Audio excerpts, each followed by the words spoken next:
வணக்கம், நான் உங்கள் ஸ்டுடியோ. இன்றைக்கி ஒரு கஸ்டமர் பார்த்தீங்கன்னா ஒரு 5.1 ஆம்பை கையில் கொடுத்து எனக்கு வந்து இதை வந்து ரீவொர்க் பண்ணி கொடுங்க. அது கேபினெட் வந்து எனக்கு புதுசாக சேஞ்ச் பண்ணி குவாலிட்டியான கேபினெட் போட்டு அக்ராலிக் பேனலில் வந்து மேனுவல் கண்ட்ரோலில் ஒரு டிஜிட்டல் அவுட்புட் வர மாதிரி ரெடி பண்ணி கொடுங்க அப்படின்னு சொல்லியிருக்காரு.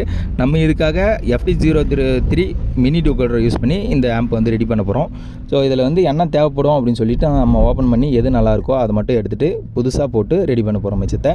ஸோ இது எனக்கு சுத்தமாக புரியலைங்க. இது எப்படி தான் ஒரு 5.1 ஆம்பாக ரெடி பண்ணியிருக்காங்க அப்படின்னு சொல்லி உங்களுக்கு தெரிஞ்சால் மறக்காமல் கமெண்ட் பண்ணுங்கள். இதில் என்னென்ன யூஸ் பண்ணியிருக்காங்க அப்படின்னா, ஒரு 24024 3 ஆம்ஸ் காயில் யூஸ் பண்ணி STK4141 ஐசி வச்சு ஒரு 2 ஐசி வச்சு எப்படி ஒரு 5.1 ரெடி பண்ணியிருக்காங்க எனக்கு சுத்தமாக புரியல. உங்களுக்கு தெரிஞ்சால் மறக்காமல் கீழே கமெண்ட் பண்ணிட்டு போங்க எப்படி செஞ்சுருப்பாங்கன்னு. இந்த மாதிரி ஆம்ப் வேணும் அப்படின்னா கீழே இருக்க நம்பருக்கு கான்டாக்ட் பண்ணி உங்கள் ஆர்டரை வந்து ப்ளேஸ் பண்ணிக்க. ஏன்னா நம்ம வந்து ஒரு பர்ஃபெக்டான ஆடியோவை வந்து மக்களுக்கு எடுத்துகிட்டு போய் சேர்க்கணுன்றது தான் நம்மளுடைய ஆசை.